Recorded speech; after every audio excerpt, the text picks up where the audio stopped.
शुक्लांबरधरं विष्णुं शशिवर्णं चतुर्भुजं प्रसन्नवदनं ध्यायेत् सर्वविघ्नोपशान्तये। सरस्वती नमस्तुभ्यं वरदे कामरूपिणि विद्यारम्भं करिष्यामि सिद्धिर्भवतु मे सदा। गुरुर्ब्रह्मा गुरुर्विष्णुः गुरुर्देवो महेश्वरः गुरुर्साक्षात् परं ब्रह्म तस्मै श्रीगुरवे नमः। मूकं करोति वाचालं पंगुं लङ्घयते गिरिं यत्कृपातमहं वन्दे परमानन्दमाधवम्।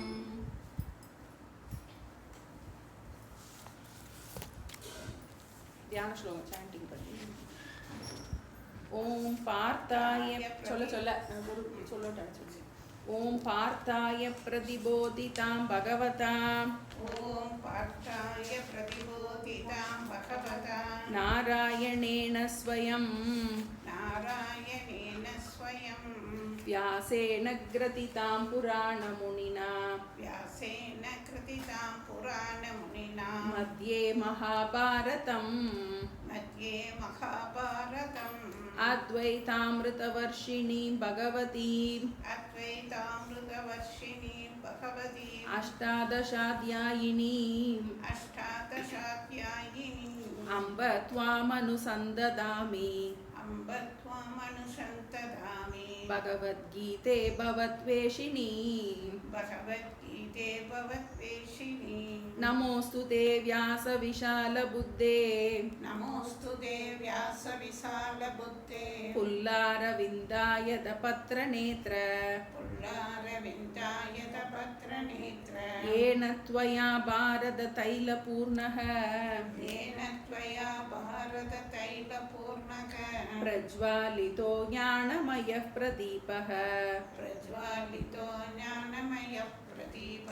प्रपन्नपारिजाताय स्तोत्रवेत्रैकपाणये ज्ञानमुद्राय कृष्णाय गीतामृतदुहे नमः। सर्वोपनिषतो गावः दोक्ता गोपालनन्दनः पार्थो वत्स सुधीर्भोक्ता दुग्धं गीतामृतं महत् वसुदेवसुतं देवं कंसचाणूरमर्दनं देवकी परमानन्दं कृष्णं वन्दे जगद्गुरुं भीष्मद्रोणतटा जयत्रतजला गान्धारनीलोत्पला शल्यग्राहवती कृपेण वहनी कर्णेन वेलाकुला अश्वत्थामविकर्णघोरमकरा दुर्योधनावर्तिनी सोत्तीर्णा खलु पाण्डवैरणनदी कैवर्तक केशवः पाराशर्यवचः सरोजममलम् पाराशर्यवचः सरोजममलम् गीतार्थगन्धोत्कटं नानाख्यानः केसरं हरिकथा संबोधनाबोधितं लोके सज्जन षट्पथैरहरहः पेपीयमानं मुदा भूयात् भारत पंकजं कलिमल प्रध्वंसिन श्रेयसे मूकं करोति वाचालं पंगुं लङ्घयते गिरिं யத்கிருபாதமஹம் வந்தே பரமானந்தமாதவம் யம் பிரம்மா வருணேந்திர ருத்ரமருதः स्तुन्वन्ति दिव्यैस्तवैः वेदैः साङ्गपदक्रमोपनिषदैः गायन्ति यं सामगाः ध्यानावस्थिततद्गतेन मनसा पश्यन्ति यं योगिनः यस्यान्तं न विदुः सुरासुरगणा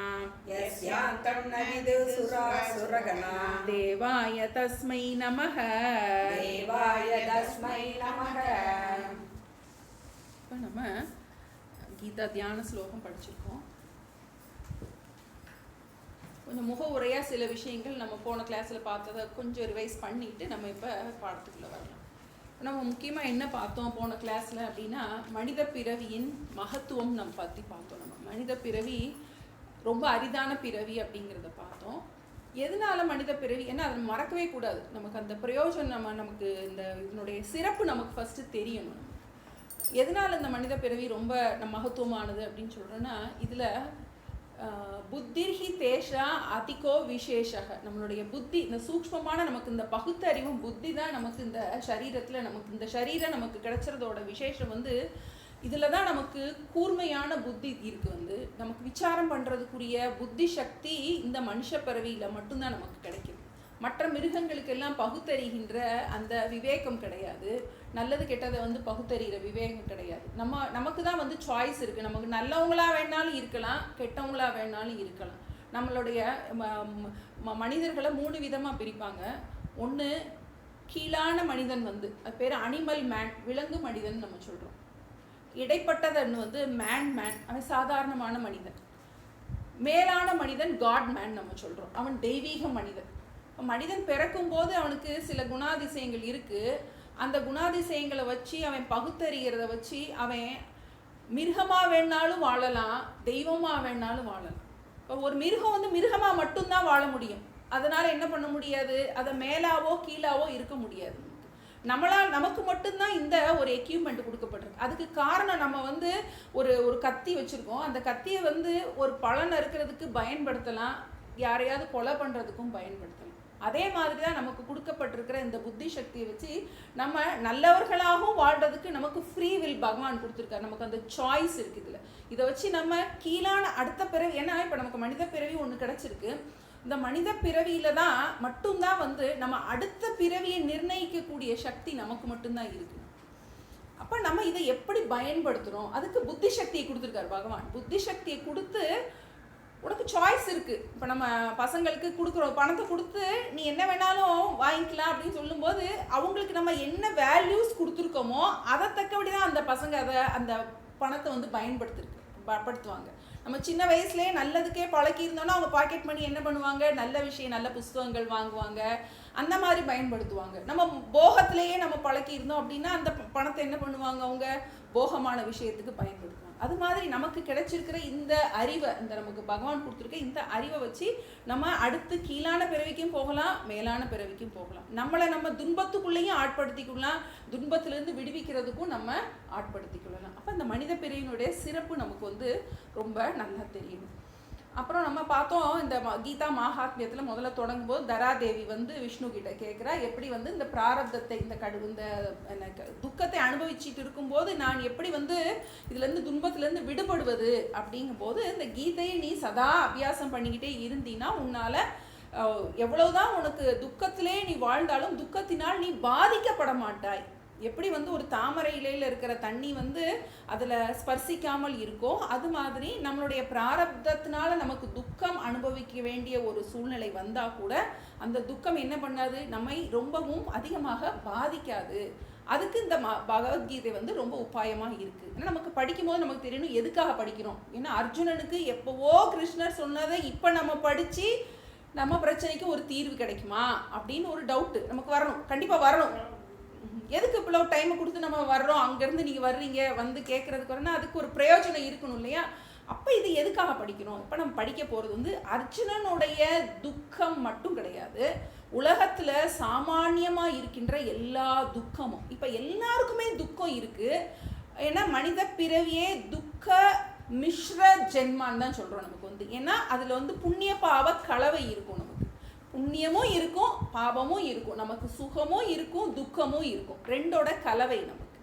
அப்போ நமக்கு ஒரு எதுக்காக படிக்கிறோம் அப்படின்னு பார்க்கும்போது நம்ம இதிலிருந்து விடுபடுறதுக்காக படிக்கிறோம் அப்படின்னு பார்க்கணும். துன்பத்திலிருந்து துன்பம் இருந்தாலும் அதில் என்ன பண்ண பாதிக்கப்படாமல் அதிலிருந்து விடுபடுறதுக்காக படிக்கிறோம் அப்படின்னு பார்க்கணும். ஏன்னா அர்ஜுனனோட துன்பத்தை சொல்றதன் மூலமா சாமான்யமா எல்லாரோட துக்கத்துக்கு காரணம் வேறையா இருக்கலாம்.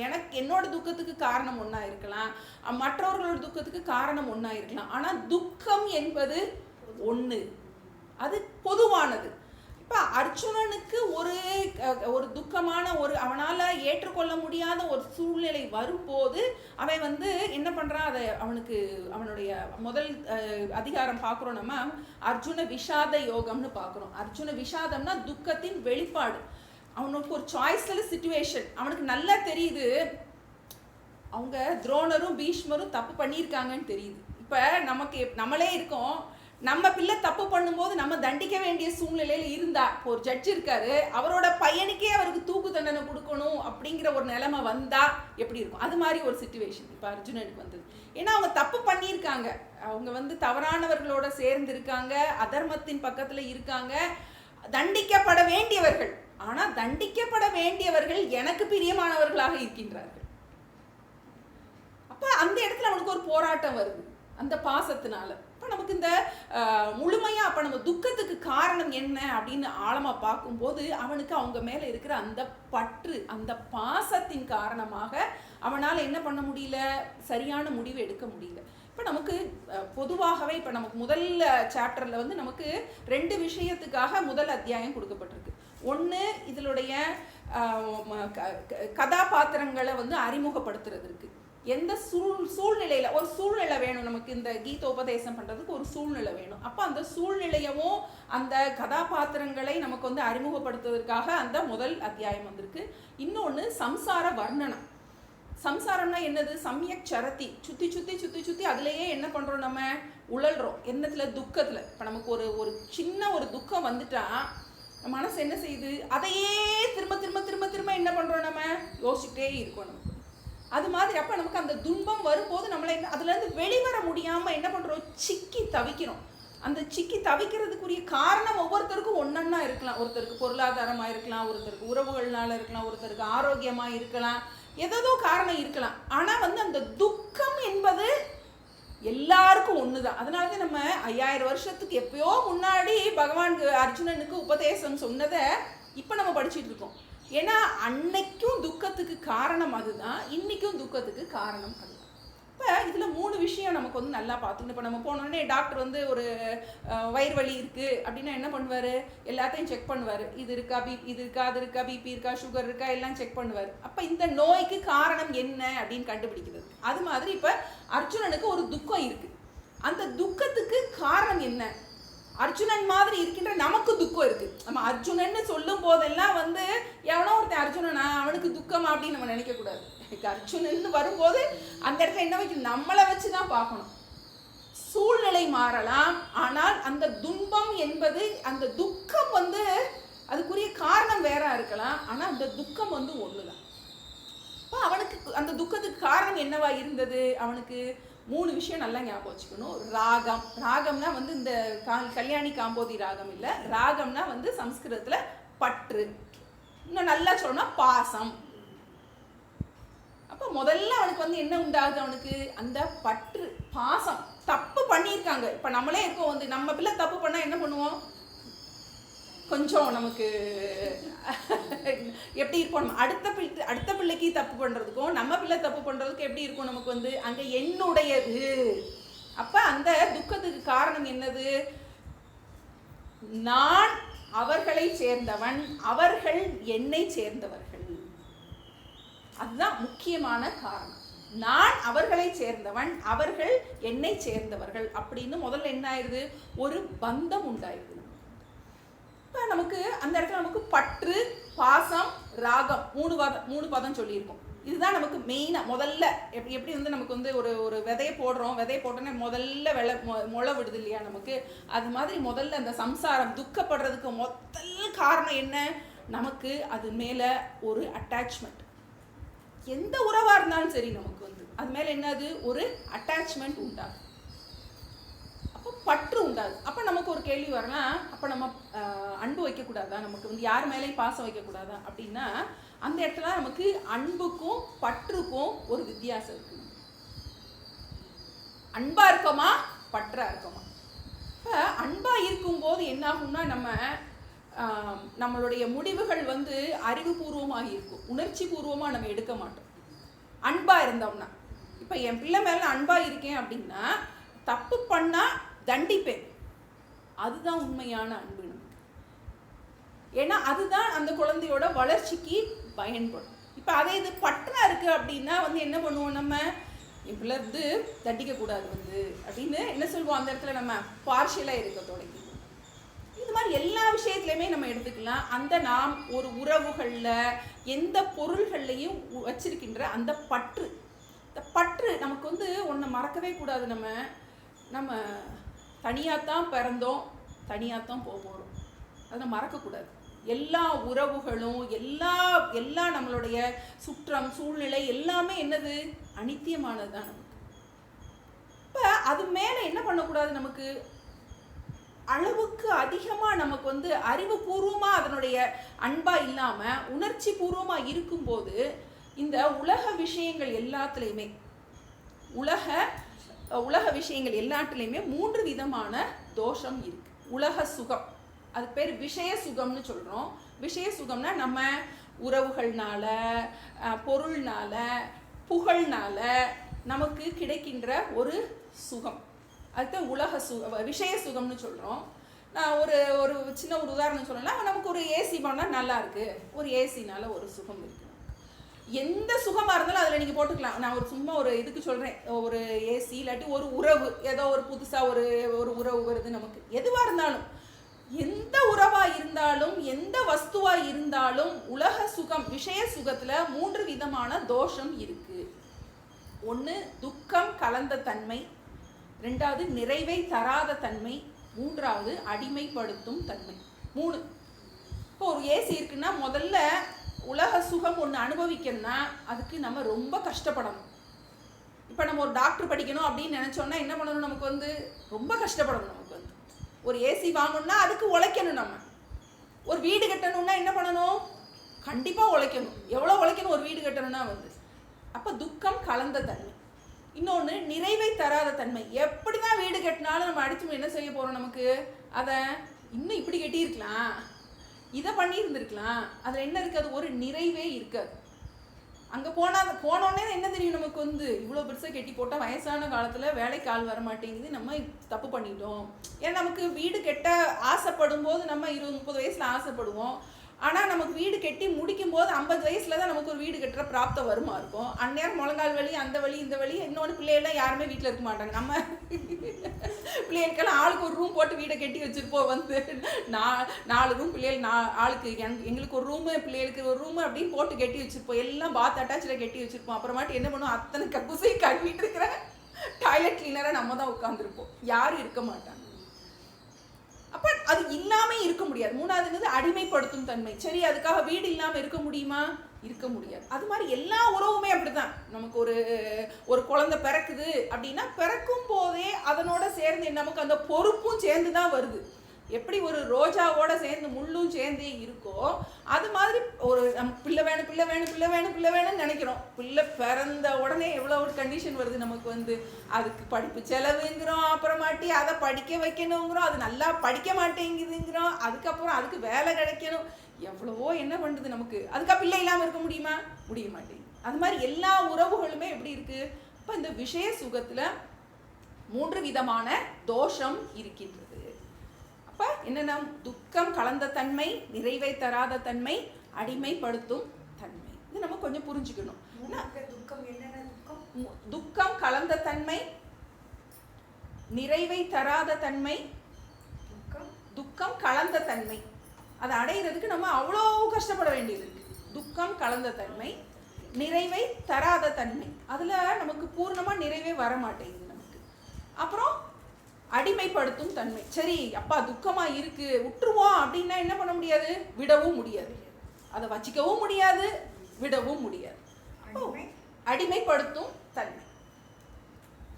ஆனா நம்ம இந்த உலகத்துல வாழும்போது இதை என்ன பண்ண வேண்டியது, நமக்கு இதை புரிஞ்சுக்கிட்டோம்னா நம்ம என்ன பண்ண மாட்டோம், நம்ம இதுல இருந்து நமக்கு அந்த கண்டிஷன்ஸ், நமக்கு இது இப்படி இருந்தா தான் நல்லா இருக்கும்னு நம்ம எதிர்பார்க்கிறோம். ஆனா நமக்கு மாறுபடும் போது நமக்கு என்ன ஆகுது, நமக்கு ஒரு துக்கம் வருது. நம்ம நினைச்சபடி நடக்கல, நம்ம நினைச்சபடி நடக்கவே நடக்காது எதுவுமே. நம்ம கொஞ்சம் தான் ஆசைப்படுவோம், ஆனா அந்த கொஞ்சம் மட்டும் நடக்கவே நடக்காது. அது வாழ்க்கையோட நியதி. ஏன்னா அதுதான் அதனுடைய சுபாவம், நிறைவை தராத தன்மை. எல்லாம் நல்லா இருக்கும், ஆனா நல்ல உறவு நல்லா இருந்துச்சுன்னா அந்த உறவு தூரமா கடவுள் எங்கிட்ட வெளிநாட்டுல கொண்டு போய் போட்டுருவாரு. ரொம்ப முட்டிட்டு இருக்க உறவு பக்கத்துல வச்சிருப்பாரு. அது அப்படித்தான், அது உலக சுகத்துல அப்படித்தான் இருக்கும். நம்ம எல்லாரும் எதை தேடிட்டு இருக்கோம், நிம்மதியை தான் தேடிட்டு இருக்கோம். நம்ம நிம்மதியை தான் மோட்சம்னு சொல்றோம். நம்ம என்ன வேணும், நமக்கு நிம்மதி வேணும் அப்படின்னு நம்ம நினைக்கிறோம்.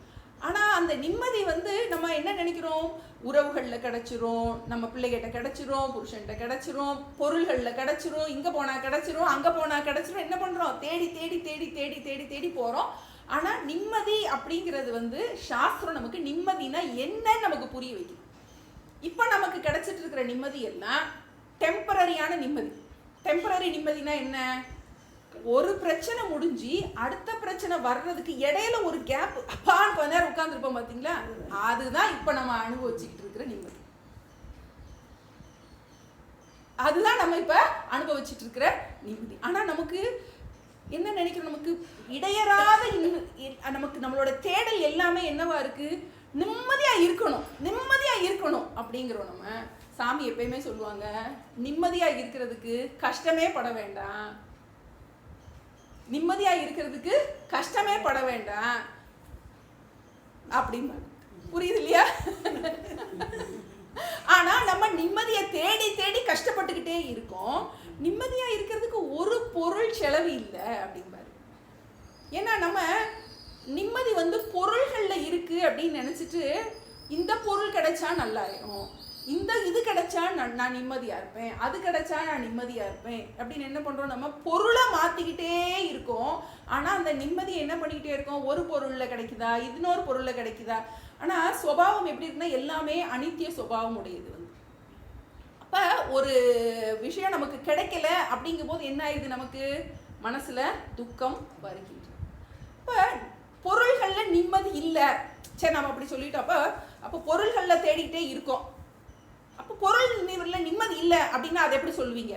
நம்ம எதையுமே பிளைண்டா கூட்டுத்தனமா ஏத்துக்கிறது கிடையாது. பொருள்கள்ல நிம்மதி இல்லை அப்படின்னா அதுக்கு ஒரு முக்கியமான எக்ஸாம்பிள் தூக்கம். தூக்கத்துல நம்ம கிட்ட எந்த பொருளும் இல்லை, எந்த உறவும் இல்லை, ஆனா நம்ம எப்படி இருக்கோம், நிம்மதியா இருக்கோம். அப்ப நிம்மதிக்கு பொருள் தேவையில்லை.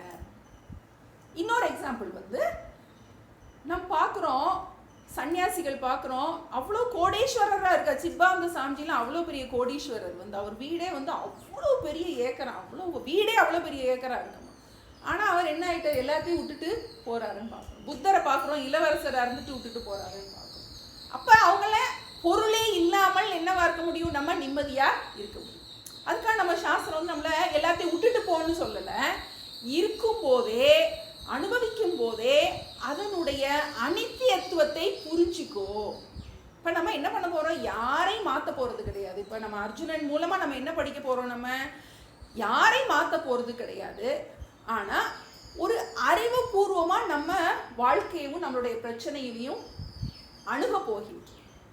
நம்ம என்ன பார்த்தோம், அர்ஜுனனுக்கு என்ன வந்துச்சுன்னு பார்த்தோம், பற்று வந்துச்சு, ராகம் பற்று வந்துச்சுன்னு பார்த்தோம். ராகத்தின் காரணமாக நமக்கு ஒரு பிடிச்ச பொருள் நம்மளை விட்டுட்டு போகுது, ஒரு பிடிச்ச உறவு நம்ம கிட்ட இருந்து பிரிஞ்சு போகுது அப்படின்னா என்ன ஆகும், நமக்கு சோகம் வரும். நமக்கு நினைச்சது கிடைக்கல, எந்த சூழ்நிலைனாலும் நம்ம ஒன்று நினைக்கிறோம் அது கிடைக்கல அப்படின்னா என்ன வரும்? சோகம் வரும். சோகம்னா துக்கம் வருது நமக்கு. அப்போ அந்த மாதிரி துக்கமான சமயத்தில் மூணும் அடுத்தடுத்து வருது. நமக்கு பற்றின் காரணமாக சோகம் வருகின்றது, அது கிடைக்காத போது சோகம் வருகின்றது. அந்த சோகம் நம்மளை அழுத்தும் போது என்ன ஆகுது அப்படின்னா நம்மளுடைய அறிவில் சிந்திக்கும் திறன் மோகம் வருகின்றது, மயக்கம், அறிவில் மயக்கம், ஒரு தடுமாற்றம் வருகின்றது. இப்போ என்ன அர்ஜுனனுக்கு நம்ம பார்க்குறோம், அவனுக்கு பற்றின் காரணமாக என்னுடைய தாத்தாவை நான் எப்படி கொள்ளுவேன், என்னுடைய குருவை நான் எப்படி கொள்ளுவேன், அப்படி ஒரு சிச்சுவேஷன் வரும்போது அவன் என்ன செய்கிறான்? அவனுக்கு சோகம் வருகின்றது. அவனால் அதை ஏற்றுக்க முடியல. என்ன வளர்த்த தாத்தாவை நான் எப்படி கொள்ளுவேன்? அது மாதிரி அந்த சூழ்நிலையை என்ன பண்ண முடியல, அவனால் ஏற்றுக்க முடியல. அதனால சோகம் வருகின்றது.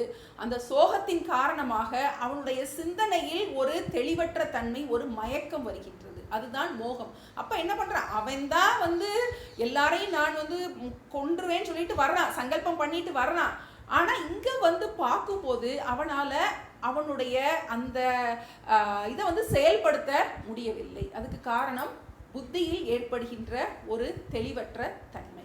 அப்போ நமக்கு என்ன ஆகுது? அந்த பாசத்தின் காரணமாக நம்மளுடைய மனதில் சஞ்சலம் ஏற்படுகின்றது. அந்த மனச்சஞ்சலத்தின் காரணமாக நம்மளுடைய புத்தி சரியாக செயல்படவில்லை. நம்மளே பார்ப்போம், ஏதாவது பிரச்சனை வந்துச்சுன்னா நம்ம ரொம்ப டென்ஷனாக இருக்கும்போது கண்டிப்பாக எல்லாரும் சொல்லுவாங்க ரொம்ப ப்ராப்ளமாக இருக்கீங்கன்னா, மனசு ரொம்ப டென்ஷனாக இருக்குன்னா முக்கியமான முடிவை எடுக்காதீங்கம்பாங்க. கொஞ்சம் ஆற போட்டுட்டு கொஞ்சம் மனசு அமைதி அடையோட்டு அறிவு தெளிவாக சிந்திக்கோட்டு முடிவெடுங்க அப்படின்னு சொல்லுவாங்க. அப்போ நமக்கு இதுதான் வர்ணனை, நம்ம சம்சார வர்ணனை நம்ம பார்க்குறோம். பற்றின் காரணமாக ஒரு விஷயம் நம்மளை கிடைக்கல, நம்மளை விட்டு போயிடுச்சு அப்படின்னா சோகம் வருகின்றது. அந்த சோகத்தின் காரணமாக அறிவில் தடுமாற்றம் வருகின்றது. இப்போ நம்ம சிந்திக்கின்ற சக்தியில் என்ன ஆகுது? நமக்கு மாற்றம் ஏற்படுகின்றது. இதுதான் சம்சார வர்ணனம். அர்ஜுனனுடைய துக்க வர்ணனம் பார்த்தோம். இப்போ நம்ம பகவத்கீதையில் இப்போ முகவுரையாக சில விஷயங்கள் பார்த்துட்டோம். இப்போ நம்ம முதல் ஸ்லோகத்தில் என்ன பார்த்தோம்? திருதராஷ்டிரர் சொல்கிறாருன்னு பார்த்தோம். திருதராஷ்டிரர் சொல்கிறாரு, நம்ம படிச்சிடுவோம் அதை. धृतराष्ट्र उवाच धर्मक्षेत्रे कुरुक्षेत्रे समवेतायुयुत्सवः मामकाः पाण्डवाश्चैव किमकुर्वत संजय. திருதராஷ்டிரன் முதல்ல பேசுறாரு, சஞ்சயர்கிட்ட கேட்குறாரு. சஞ்சயருக்கு வியாசர் ஞான திருஷ்டி கொடுத்துருக்காரு, தூரத்தில் இருக்கிறத தெரிஞ்சுக்கிற திருஷ்டி கொடுத்துருக்காரு. அப்போ 10வது நாள் பீஷ்மர் இறந்துட்டாராம். பீஷ்மர் இறந்ததுக்கு அப்புறம் தான் திருதராஷ்டிரன் கேட்குறானா. ஏன்னா அது வரைக்கும் அவனுக்கு பீஷ்மர் இருக்காரு, பார்த்துக்குவாரு அப்படின்னு அவனுக்கு ஒரு தெம்பு இருந்துச்சான். அப்புறம் 10வது நாளைக்கு அப்புறம் தான் முழு வர்ணனையும் சொல்லு, என்ன நடந்ததுன்னு முதல்ல இருந்து சொல்லு அப்படின்னு சொல்லும்போது சஞ்சயர் முதல்ல என்ன நடந்ததுங்கிறதுலேருந்து சொல்ல தொடங்குறான். அப்படி தான் மகாபாரதத்தில் அமைஞ்சிருக்கான். அப்போ அவன் என்ன கேட்குறாரு, திருதராஷ்டிரர் என்ன கேட்குறாருன்னா, அந்த குருக்ஷேத்திரத்தில், அந்த தர்மக்ஷேத்திரமான குருக்ஷேத்திரத்தில் அங்கே யுத்தம் செய்வதற்கு சென்றிருந்த என்னுடையவர்களும் பாண்டவர்களும் அப்படின்னு சொல்கிறார். என்னுடையவர்களும் பாண்டவர்களும் அங்கே என்ன செய்து கொண்டிருக்கின்றார்கள் அப்படின்னு கேட்குறாரு. அதுக்கு சஞ்சயர் பதில் சொல்ல தொடங்குறாரு. சஞ்சய உவாச்ச திருஷ்ட்வா து பாண்டவாணீகம் வியூடம் துர்யோதனஸ்ததா ஆச்சார்யமுபசங்கம்ய ராஜா வசனமப்ரவீத். இப்போ சஞ்சயர் சொல்றாரு, அதாவது அங்க என்ன நடக்குது அப்படின்னா, அங்க இவன் துரியோதனன் முதல்ல பேசுறான். இப்போ முதல்ல 20 ஸ்லோகம் அங்க இருக்கின்ற அந்த போர்க்களத்தோட வர்ணனை ஆகிருக்கு.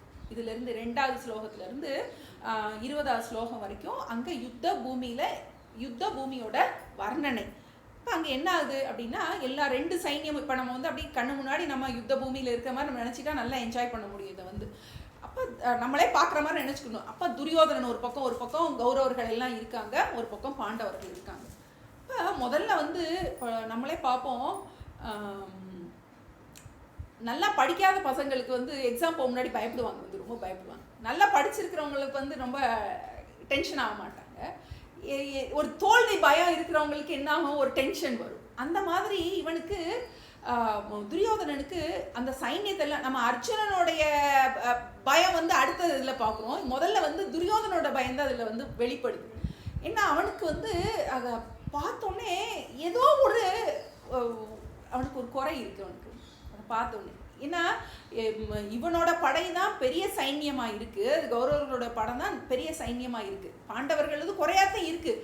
ஆனால் அவனுக்கு பார்க்கும்போது அவங்ககிட்ட நிறையா பேர் இருக்கிற மாதிரியும் நம்மக்கிட்ட குறைய ஆள் இருக்கிற மாதிரியும் அவனுக்கு ஒரு பயம் வந்துருச்சு. அந்த பயம் வந்தோடனே அவன் என்ன பண்ணுறான், நேராக போய் துரோணர்கிட்ட போய் கேட்குறான் சொல்ல வந்து.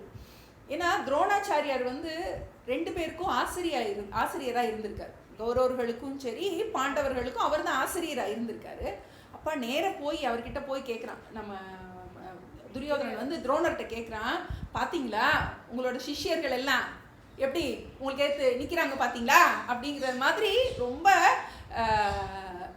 பார்த்தீங்களா அப்படின்னு நக்கலாக கேட்குற மாதிரி கேட்குறான்.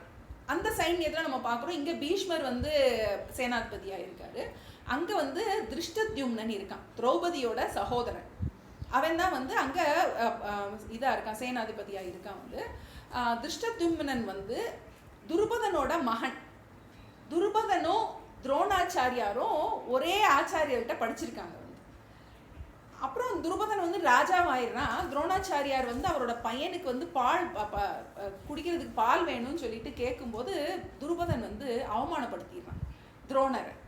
அப்போ அதுக்கப்புறம் துரோணர் என்ன பண்ணுறாரு, அவனை பழி வாங்கி அவனோட ராஜ்யத்தை எல்லாத்தையும் வந்து ஸ்வீகாரம் பண்ணிடுறாரு. அதுக்கப்புறம் அவன்கிட்ட கொடுத்துட்றாரு. ஆனால் அவனுக்கு அந்த அவமானம் வந்து உள்ளுக்குள்ளே இருக்கு. அவன் வந்து நான் துரோணரை பழி வாங்குவேன், அதுக்காக வந்து அவன் ஒரு மகனை வந்து பெறான் வந்து துருபதன் வந்து. அதுதான் திருஷ்டத்யும்னன். அந்த அதாவது துரோணரை கொல்றதுக்காக ஒரு மகனை பெற்று எடுக்கிறான் வந்து. வேள்வி பண்ணி வேள்வியிலேருந்து வர்றான் அந்த திருஷ்டத்யும்னன், வேள்வியிலேருந்து வர்றான். அந்த பையனை துரோணர்கிட்டயே படிக்க அனுப்புறான். துரோணர் தன்னுடைய எதிரியோட மகன். ஆனால் வந்து ஒரு தகுதியுள்ள ஒருவன் வந்து வித்தையை கேட்டால் மறுக்கக்கூடாது, அது சாஸ்திரம்.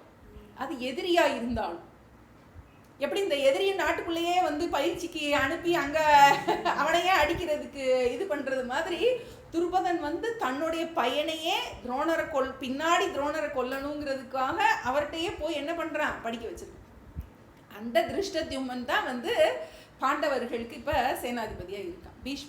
பீஷ்மர் போயிட்டாருங்க வந்து. இப்போ துரோணர் வந்து படை தளபதியாக இருக்கார்.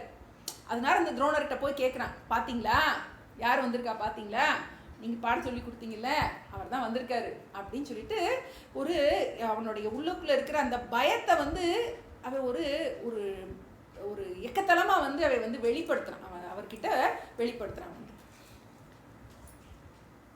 சஞ்சய உவாச்ச திருஷ்ட்வா து பாண்டவாணீகம் வியூடம் துரியோதனஸ்ததா ஆச்சார்யமுபசங்கம்ய ராஜா வசனம் அப்ரவீத். இப்போ ராஜா வச்சனம் அப்ரவீத். ராஜான்னா இங்கே துரியோதனன் சொல்லப்பட்டிருக்கு. அந்த துரியோதன ஏன்னா அவனை இப்போ ராஜாவாக தான் இருக்கான், அவன் ராஜா பொசிஷனில் தான் இருக்கான். அவன் என்ன பண்ணுறான், திருஷ்டுவா து பாண்டவாணிக்கம்.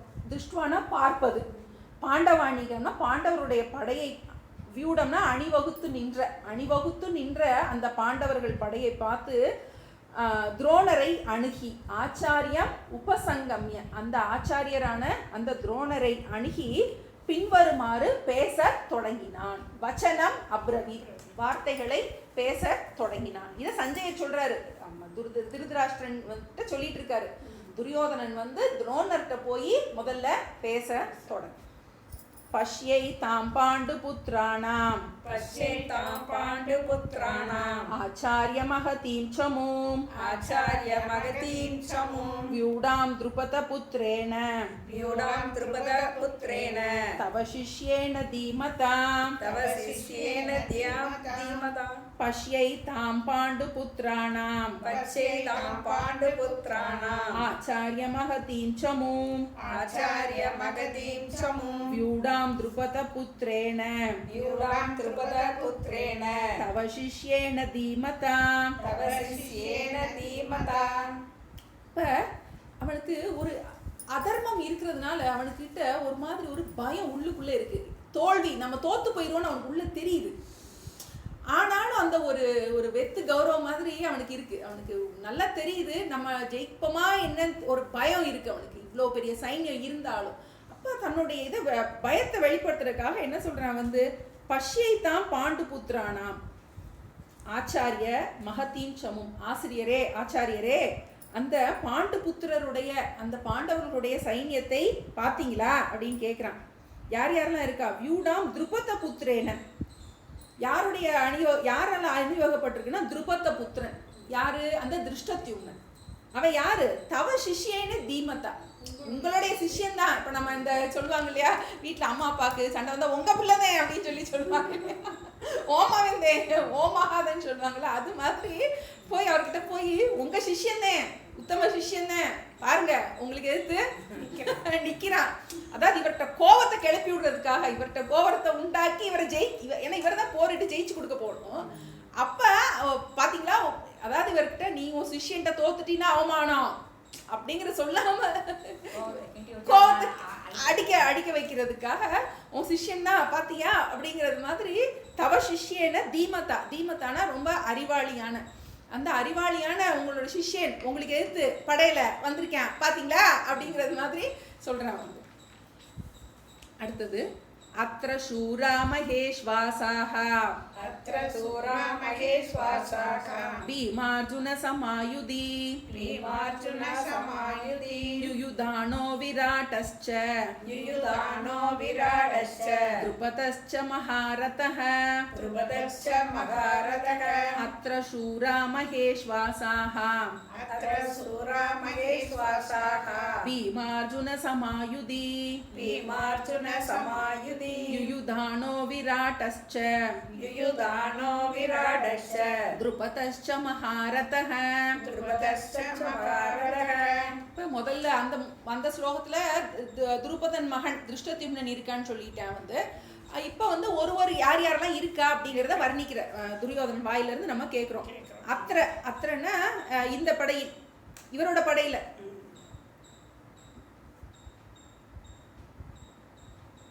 சூரா மகேஷ்வாசாக பெரும் வில் பயிற்சி அடைந்த பீம அர்ஜுனனுக்கு சமானமான, பீமார்ஜுன சமானமான யுயுதானக விராடஸ்ச துருபதஸ்ச மகாரதக.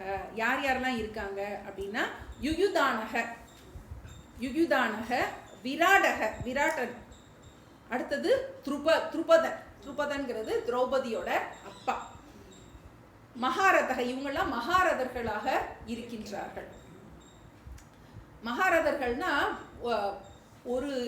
ஒருத்தருக்கு கீழே வந்து 10,000 பேர் வந்து இருப்பாங்களா வந்து, ஒரு மகாரதருக்கு கீழே வந்து 10,000 பேர் இருப்பாங்க. அப்படிப்பட்ட மகாரதர்கள். பீம அர்ஜுனனுக்கு சமானமான யுயுதானக விராடக துருபதக இவங்கெல்லாம் இருக்காங்க. அடுத்து சொல்றார், இன்னும் சொல்றான். இந்த 3 ஸ்லோகம் வந்து யார் யாரெல்லாம் இருக்காங்க அப்படிங்கிறது. திருஷ்டகேதுஷ்சேகிதானஹ காஷிராஜ்யஸ்ச வீர்யவான் புருஜித் குந்திபோஜஸ்ச சைப்யஸ்ச நரபுங்கவஹ திருஷ்டகேதுஷ்சேகிதானஹ காஷிராஜ்யஸ்ச வீர்யவான் புருஜித் குந்திபோஜஸ்ச சைப்யஸ்ச நரபுங்கவஹ. இப்போ இன்னும் அடுத்த பேர்லாம் சொல்றாரு. திருஷ்டகேது, அடுத்தது சேகிதானக, அடுத்து காஷி ராஜக. வீரியவான்னா பலம் பொருந்திய திருஷ்டகேது, சேகிதானக, காஷி ராஜக. அடுத்ததுல புருஜித்து, அடுத்து குந்தி போஜகங்கிறது குந்தியோட அப்பா, குந்தி போஜக, ஷைபியக. இவங்க எல்லாரும் நரபுங்கவன மனிதர்களுள் தலை சிறந்தவர்கள், நல்ல வீரம் பொருந்திய நல்ல தர்மமானவர்கள். இப்போ ஏற்கனவே எத்தனை சொல்லியிருக்கு நமக்கு? யுயுதானக, விராடக, துருபதக சொல்லியிருக்கு. இப்போ இதுல 6 பேர் சொல்லியிருக்கு.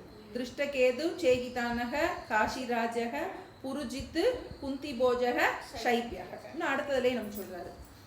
யுயுதானச்ச விக்ராந்தக, யுதாமன்யுஷ்ச விக்ராந்தக, உத்தமௌஜாஸ்ச வீரியவான், சௌபத்ரோ திரௌபதேயாஸ்ச, சர்வ ஏவ மகாரதாः, யுதாமன்யுஷ்ச விக்ராந்தக, உத்தமௌஜாஸ்ச வீரியவான், சௌபத்ரோ திரௌபதேயாஸ்ச,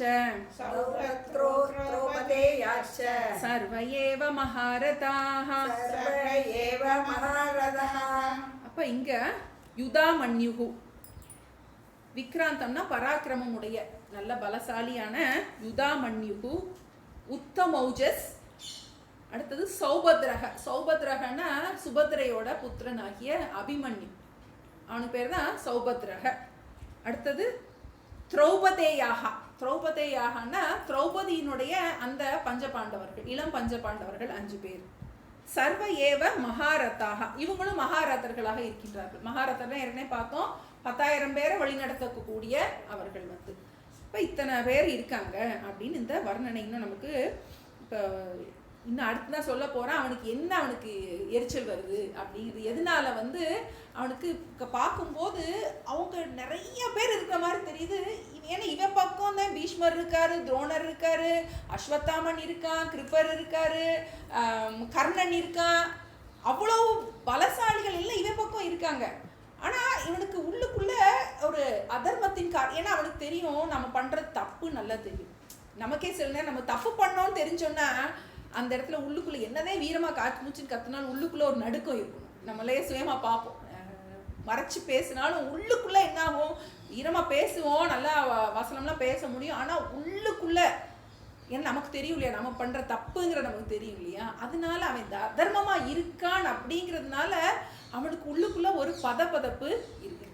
அதை இனிமேல் இன்னும் நம்ம வெளிப்படுத்த போகிறோம். அடுத்த கிளாஸ்லேருந்து நம்ம அடுத்ததை பார்ப்போம். இன்னும் இது நமக்கு இந்த அத்தியாயம் ஃபுல்லாக நமக்கு வர்ணனையாக தான் இருக்க போகுது. ஆனால் அந்த வர்ணனை நமக்கு கொஞ்சம் ஏன்னா நமக்கு உண்மையான இது கீத உபதேசம் அடுத்த சாப்டரில் தான் வரப்போகுது.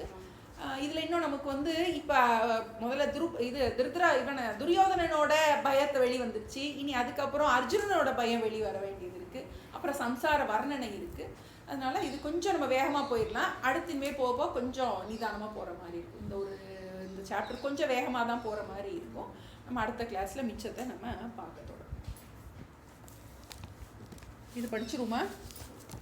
10ஆம் நாள் 18ஆவது நாள் தானேப்பா ஒரு பீஷ்மர் இறப்பார். மம்பு படுக்கையில் இருப்பாருன்னு தானே சொல்லுவாங்க. பீஷ்மர் கடைசியில தான், அதுக்கப்புறம் தான் இறப்பாரு. கீழே விழுந்துடுறாரு. அவரால் போரிட முடியல. அதுக்கப்புறம் போருக்கு அவர் வரல. ஓம் பிரபன்ன பாரிஜாதாய ஸ்தோத்ரவேத்ரேகபாணயே ஞானமுத்ராய கிருஷ்ணாய கீதாமிருததுஹே நமः.